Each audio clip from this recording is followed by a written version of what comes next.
Teach me, though crushed by criticism, to return always sweet forgiveness.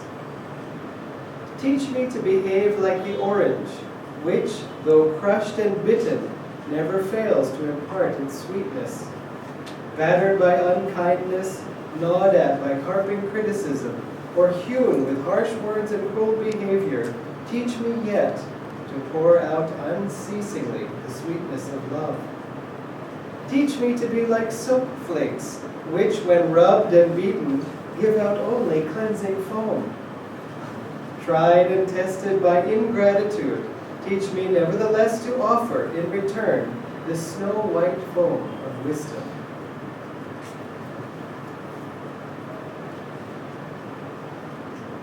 Master's imagery is unbeatable.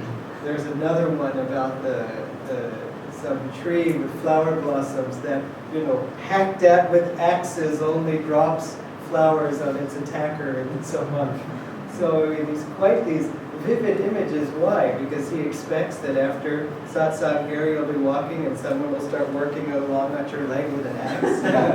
No. But somebody can just make one wrong face. And then we can, it can hurt so much and it feels like an axe going away and so on. So he partly uses such vivid imagery because that's how strong the feelings can be. Or rather, even under the influence of such strong feelings, we should offer forgiveness, sweetness, the cleansing foam of wisdom. Why? Why? Because so the person involved will be, cured and helped. After all, shouldn't they get their karma back? Well, of course, maybe, and they will, but don't let it be from our hand. Otherwise, it's just someone hits a tennis ball and we hit the tennis ball back, and this is how the incarnations go by. But is it so that we should have pity on them for that? Maybe, as long as it doesn't turn into judgment. Well, I can see why you're behaving the way you are. Unspiritual as you are. Unlike me, I'm spiritual enough to become. Stop it! You see? It never works to get on our high horse. We just get knocked off the horse. And so, much better to just simply say, listen, I am happier when I forgive. You see, if somebody really sticks it to us and then we really stick it back and we come home and just like one down. But then afterwards there's that residue in the heart. The acid of anger stays behind, lingers behind. I taught a course earlier this week at VIT's business school to the first year MBA students that were entering in on inner development. It was called Inner Development for Managers. And I had writing exercises I gave them to do. One of the things I asked them was, what is one of the causes of anger? What is the cause of anger? And whom does anger injure? And I'll get to the first question, but all of them uniformly wrote, anger injures the person it's directed at, but much more the person it is coming through. And I was very pleased to hear that, because I thought, if you went worldwide and asked people, whom does anger injure? Maybe nowadays the youth are more enlightened. These people were all about 21, 22 years old. But otherwise, it was kind of a revelation to me that when I was younger, that anger actually hurts me. I knew it hurt me when it was coming at me. I was clear on that. But I wasn't really thinking of how much I was damaging myself. Swamiji says in Living Wisely, Living Well, why boil yourself with seething emotions like anger? He said, you are the one getting cooked. And he said, quite literally, I think he says, they're getting cooked.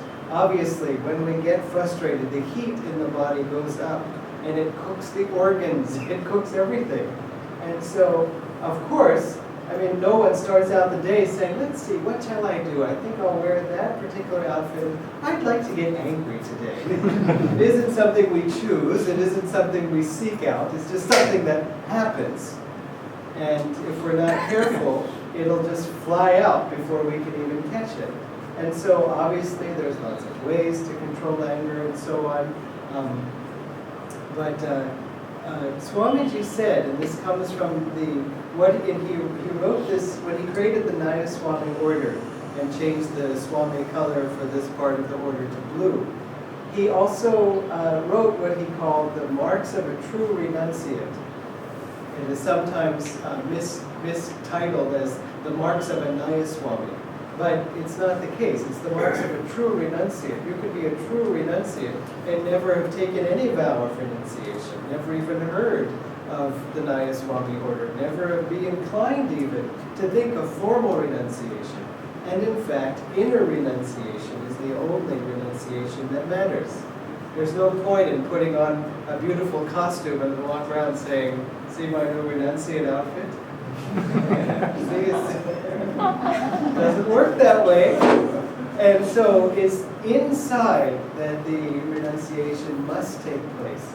And remember, so much renunciation is emphasized, at least historically, on what you give up. I don't do this because I'm a renunciate. I've given up this because I've renounced it. And I also don't do this like I notice all of you do, because I am a pure renunciate. No. We're here to renounce what? The ego. That's it. Why? Because the ego is keeping us from God. That's it. If it were, I don't know, eating too many sweets that were keeping us from God, we would give up the sweets. If it was our short hair that was keeping us from God, we would grow it long. But it's none of those things. It's our ego that is keeping us from God. So that's the thing that has to go. Why? Because we want God. We were talking yesterday in the level 4 class, which is preparation for Kriya Yoga. And, by the time you get to level 4, it's kind of like, gosh, I'm to level 1 and to level 2 and finish level 3, part 1 and 2. Now I'm at level 4. I think I kind of accomplished something by now. And there's Kriya initiation coming. The whole process takes about 10 to 12 months. And nobody really acts out this attitude or anything, but still there's kind of like we're on the home stretch here. And Kriya, I've been wanting Kriya and so on, Kriya initiation. 30 seconds of Kriya can remove the karma that you would normally remove in 1 year of right living. Right living, not just living, but right living. And so 30 seconds, you can get rid of a year's worth of karma if you behave yourself. Like, that sounds like a pretty good deal. And it is. But I just felt to mention during the class, because a lot of it is on discipline, building your sadhana up to an hour and a half, what techniques you're practicing, and so on. And it's a lot of, there's an element of structure and sadhana and willpower. And so it can get a little bit one-sided in that emphasis. And so I reminded them, remember, the point of this course is not to take Kriya. I mean, the point of the course is to find God. And we take Kriya initiation, why? So that we can find God, that's it. We don't take Kriya in order to take Kriya. I have Kriya initiation. I get a little members pin right here, and everybody I walk in, hi, nice to meet you. You want to ask me? I can't tell you anything about it, So it's not about having Kriya. It's sort of like getting a car. I mean, you don't get a new car and then have it in the driveway and then stand by it and people will walk by and notice it. That's my car. That's not the point of the car. The point is to get in it and go somewhere. You see? Sai Ram's enthusiastic laughter always ends up getting to me sooner or later. First it was choir. In the middle of choir, Agna was reading the words, Sai Ram was looking at the words. Agna didn't know. He very happily puts the words in. Going like this, and Agna's going, what? We're singing, talk to me later. And here I am, the poor choir director, trying not to burst out laughing. So, anyway, the point of the car is to go somewhere. somewhere. The point of the car is to make your daily life easier so that you can go where you used to go, but it's not as intense. All these things, those of you who have had Kriya initiation, I'm sure you could feel that it makes life easier, and it also takes you farther than you could go before. And so the point is where we're going with the techniques, with our sadhana, with our devotion. What are we here for? We're here to find God. And so everything that you do on the spiritual path, hold it up against that goal. Or for everything that you're doing on the spiritual path, remind yourself that that is the goal. To find God. That's it. So after mentioning this in the class, one of the students came up to me afterwards and said, I'm glad you mentioned that, because I was starting to lose sight of all of it. It was just A, B, C, D, E, F, step 1, check, check, check, check, check, okay. When's the date of the initiation? Okay, let's focus, and it just forgetting what lies beyond. And what is, again, the purpose of everything we're doing. So, on the spiritual path, we renounce the ego because it's in the way of us getting to God. And so one of the marks of a true renunciate, which is really to say a true devotee, what motivates us to renounce something? In this case, what motivates us to leave something aside? It's getting in the way of our devotion to God. That's it. That should be the only reason. It shouldn't be to, highlight our own purity. It shouldn't be to sort of show off our willpower. But listen, if it's a good practice and we have a bad reason for doing it, still do it anyway, because it'll get you to the right or clearer understanding. And our understanding is always evolving. There's no finished point. Yoganandaji was once asked, is there any end to evolution? And he said, no end. You go on until you achieve endlessness. Such a beautiful answer. So think of that too also, that Master translated Satchidananda as what, Shankaracharya's definition of God. Instead of existent consciousness bliss, he gave the translation as ever existing, ever conscious, ever new bliss.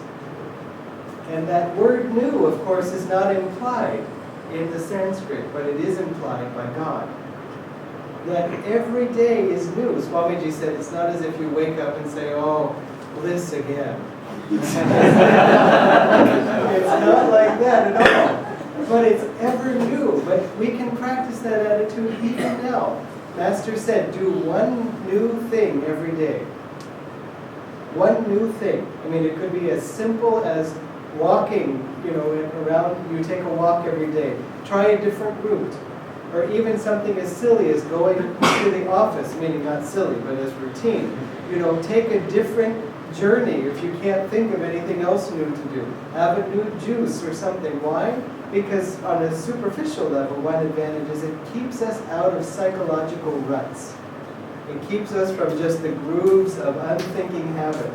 Now, of course, in India, it's rather easy to do one new thing every day because there's so many wonderful new things happening all around us. Like, the roads are dug up and suddenly you have to take a different route. So Divine Mother helps us, in India particularly, in staying awake this way, and so on. My favorite experience is when you see, I saw a person, I mentioned to you this before, driving on half of a motorcycle is what it looked like. And worse, it was the back half of the motorcycle. So there was just a half of a motorcycle from the middle to the end, a two-wheeler just going down the road. And I thought, what am I looking at? Am I dreaming? Like, what am I seeing? And then I realized he was holding a mirror. A huge pink piece of, and it was covering the driver. The way at my angle, I couldn't see the driver, so I could just see this person going like that. So because he was passing me, so the mirror was held up, so all I saw was the back of it. So again, it keeps you awake. So do one new thing every day, and think of God's ever new joy. And so it's the same way with our lives. And finally, I've understood it, and I've written it down in a book, and now I've put it in a cabinet. No. We should never think we've fully understood something, partly out of a sense of humility. Why? So that we appear humble. See how humble I am? No, but because it keeps us open to more truth. Master Swami Sri Yukteswarji said, once you have meditated on a truth for years and realized it to the very fiber of your being, then you may diffidently vouch for its meaning. Meaning you may shyly suggest, possibly it could mean this. We'd never counsel just you can say anything like that, because again, it just turns us off. Maybe not in the mind, but certainly in the heart. I know this. You don't need to tell me, I know. Why? Well, because I read it somewhere. No, that's not knowing. That's reading. Knowing is when it's in your heart, when you can give examples from your own life. This was another beautiful aspect of this course, this MBA course. I asked them, for example, one of the yamas is untruthlessness, meaning being truthful. But he states it as non-lying is the traditional way. But Swami said untruthlessness is better to put it that way, that you're speaking the truth always. Remember, the truth is always kind. That's a big asterisk at the end. If you go in and see somebody in the hospital who looks at death's door, you say, gosh, you look at death's door! Well, he may give up hope and just go out the door. And so instead, you could say something like, well, you're looking better than yesterday. Maybe that's true. Or, wow, it's so good to see you. Something. Truth is always kind. There was a monk who wanted to come to Mount Washington to join the monastery. And he wrote to Swamiji, was the head of the monks, and so he was also in charge of accepting new people. And so he seemed very devoted and had a wonderful spirit. And he did say, though, that my doctor has said, I've been ill, I have been ill, and my doctor has said I shouldn't travel, but I want to come anyway. And so Master said, when Swamiji shared this with him, he said, because his doctor has said this, it's better for him not to come. So Swamiji wrote that in a reply and sent it. And then this was, of course, not email, but back in the days of, there was these things called envelopes, and inside you wrote it with something called a pen, and then there was something called stamps. Anyway, never mind. So he sent it to him, and then the letter came back saying, you know, my doctor has said that I'm cleared for travel. So Swamiji thought, well, if the only objection was this doctor's his health, then so he wrote back to the man, please come. And so then he told Master, he's wrote this, that he's fine, so I said to come, and Master said, that wasn't the only reason why I sent for him not to come. It was merely the kindest reason. He said, now you will see. And the man came, and after a short week, he left again. And so the Guru, of course, could read the karma in a way that we can't read the karma, and we shouldn't try. I remember once asking Haridasji and Romaji, who were the Senudivas in Bangalore, when I was very new, I said, you know, Swamiji has the intuition to be able to tell whether someone is going to be on this path and stay on this path, and how do you develop that? And Haridasji said, that gift is unique. Because Master had told him, after he accepted someone who Swamiji said even he knew the person really wasn't fit for living at the monastery, but in his enthusiasm, Swamiji's enthusiasm and desire to help everyone, I mean, wouldn't you want to share something that's so meaningful? He accepted this man anyway, and Master said, I'm going to have to give you intuition. And then after that, Swamiji said they knew in an instant, just by looking at someone, whether they were right for this life or not. Which is also to say whether it was right for them. It wasn't a question of being worthy enough to be accepted into the sacred circle. It was, are you ready? If you're not ready, it's not that you're being held back. What it is that your way forward is not this way. Your way forward is another way. And the point is to go forward, to go to God. Not in any particular form, not in any particular religion, not in any particular way of being, but to go to God. The particular ways are vitally important because they help you. We need these kinds of rituals. We need these kinds of satsang. We need all these things in so much as they foster our devotion for God. And so, in any case, going way back to where I started with, we renounce something out of devotion. So a devotee and a renunciate really are the same thing. A devotee forgets other things in contemplation of the beloved. And a renunciate gives up these things to get, so they don't get in the way of his or her love for God. Remember that, because that sometimes gets lost. That's the positive side of renunciation is what are we doing it for? As Swamiji said, even though we talk a lot about giving up the ego, this Nayaswami order is not so much about ego renouncing as it is about samadhi affirming. If you just say, I am not the ego, I am not the ego, well, what are we then? And in fact, the subconscious mind just negates the word not. So we end up going, I am the ego, I am the ego, I am the ego. And so that's all I get. So really, I thought so. So instead we have to say samadhi affirming, God embracing. Divine Mother, I don't care about any of this stuff here. Let me just, what can I give to you today? Or how can you act through me to give to others? That's the wonderful thing about service. When we serve others, we forget ourselves. That's the great gift. That's why service, generous service in some ways is so selfish spiritually. What do we get out of it? We stop feeling miserable. Or we stop, none of that. You just give, and you don't even think anymore. And then at the end, you feel so uplifted and you've brought joy to others. Now, I don't afterwards want to see people fighting over the coffee tray. No, I want to give the coffee. You gave it last week. So it's not like that. But just to say that when looking at a devotee or a renunciate, what it comes down to, he said, is they have no desires or few desires. And sometimes it's not so easy for us to understand our desires, especially when we've been on the spiritual path for a while. It's kind of like, you're not supposed to have desires. So I'm a devotee, so therefore I don't have desires. Well, we have to be honest, but sometimes we need clues. And after we've been giving up these things or whatever, we have trouble finding how we really are. Someone once was acting very spiritual, trying very hard to keep a tight lid on these seething emotions here. And Swamiji said to her, you don't express what you really feel, but you can't fool me. He said, you aren't fooling me. And what he was saying to her was, I can tell you're going through this struggle, and you're not saying anything about it, but I can see. And so one thing is that it was not necessarily that she was being fake, but certainly if she was, he would have said, don't be fake. But on the other hand, be sincere about where you are, because it's only from where you are that you can go forward.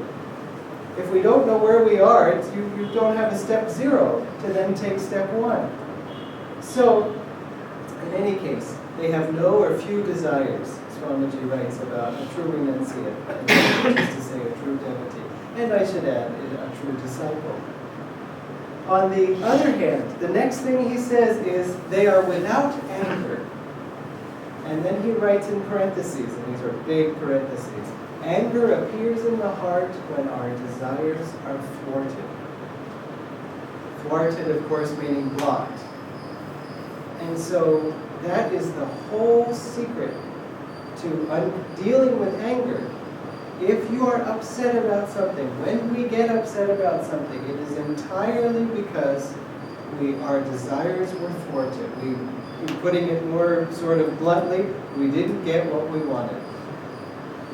Now, of course, we can say, well, it's not that I wanted anything. I mean, again, just out of sheer human decency, the person should speak to me in a kind voice, and especially after all that I've done.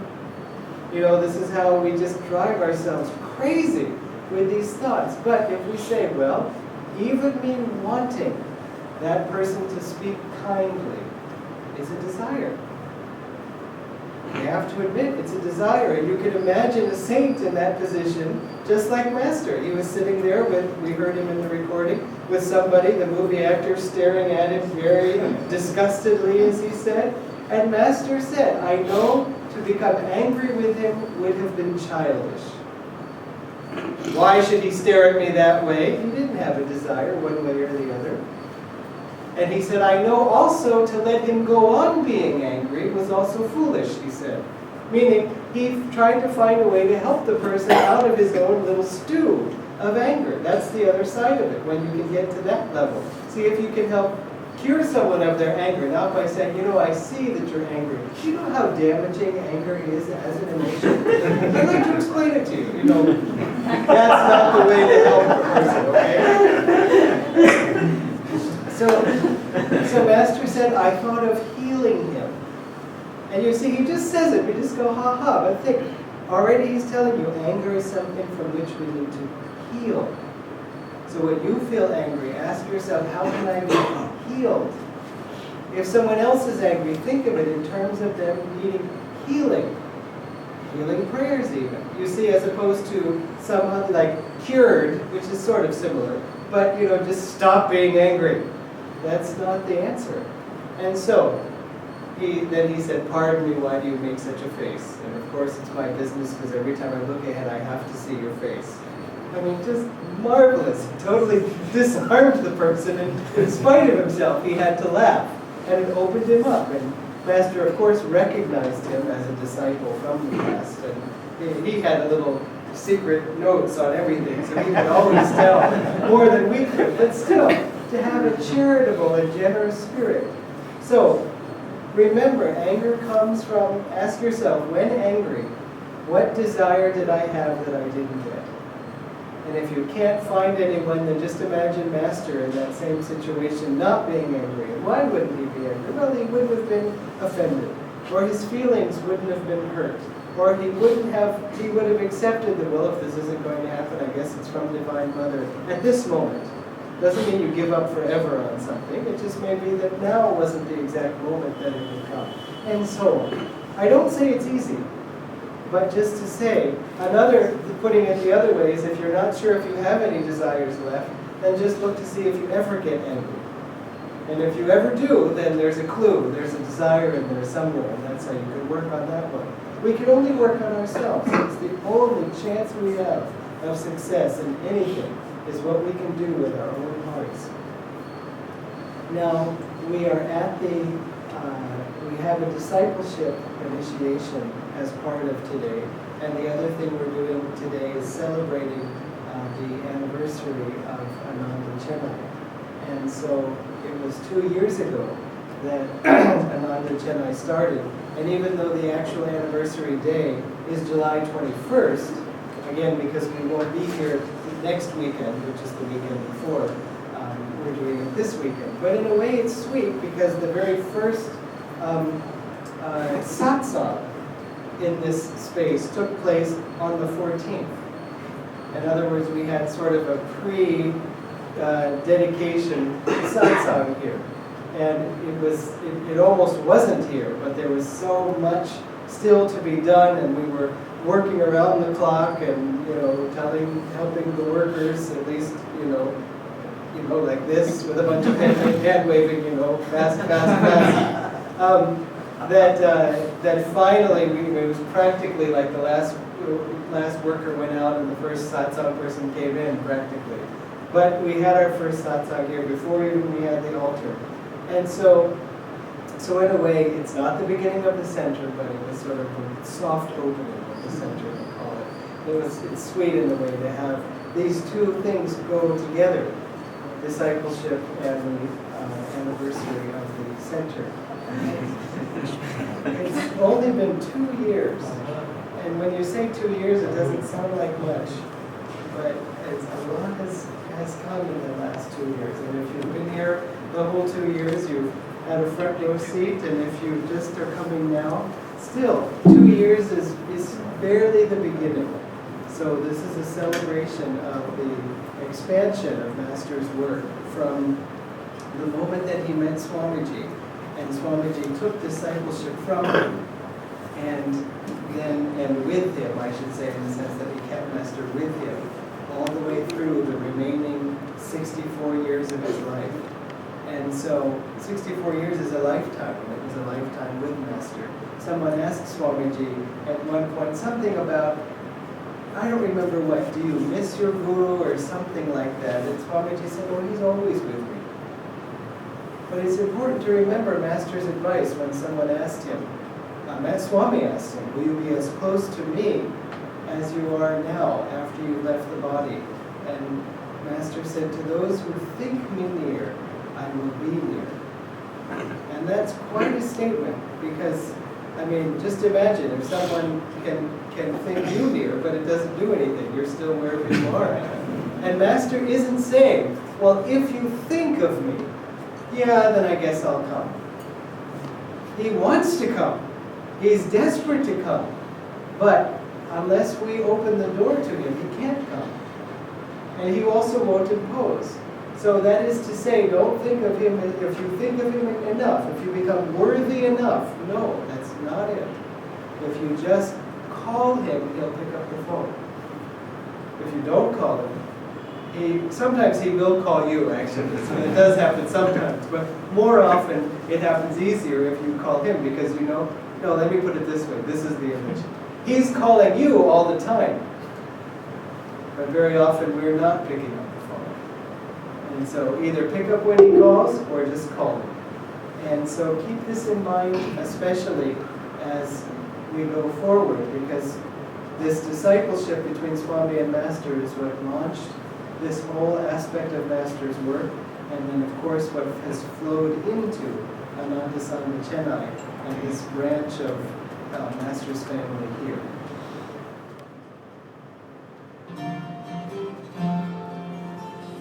Many hands make a miracle. Let's all join hands together.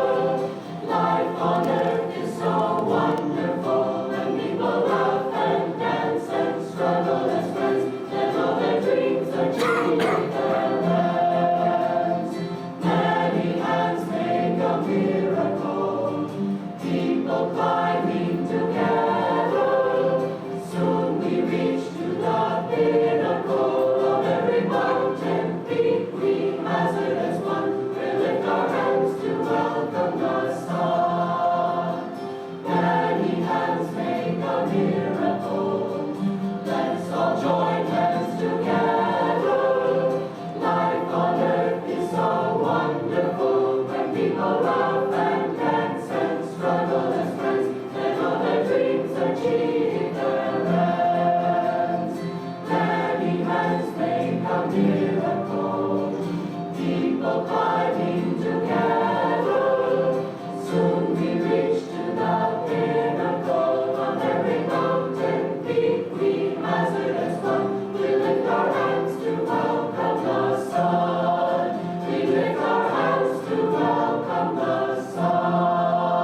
There's joy in the heavens, a smile on the mountains, and melody sings everywhere.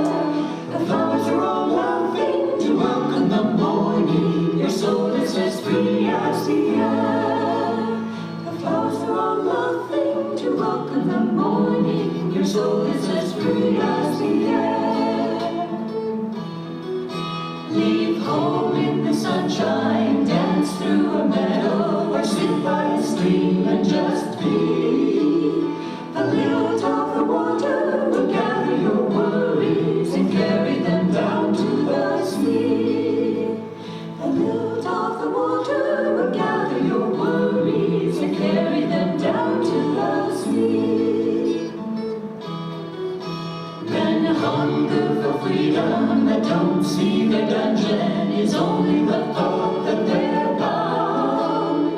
Desires are their shackles, the hope that tomorrow the doorway to joy will be found. Desires are their shackles, the hope that tomorrow the doorway to joy will be found.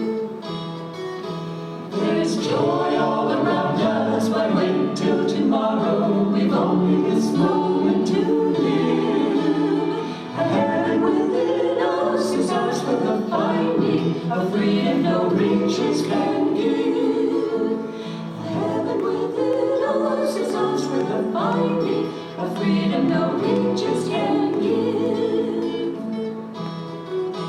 There's joy in the heavens, a smile on the mountains, and melody sings everywhere. The flowers are all laughing to welcome the morning. Your soul is as free as the air.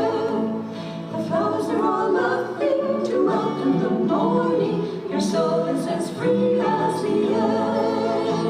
The flowers are all laughing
truth that all men are brothers.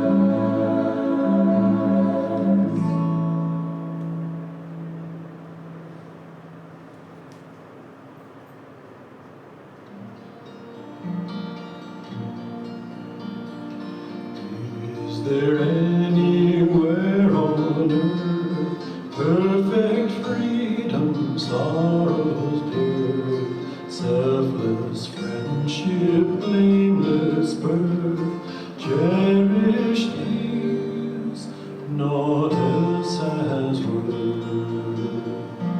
Is there anywhere on earth perfect freedom, sorrow's dearth, selfless friendship, blameless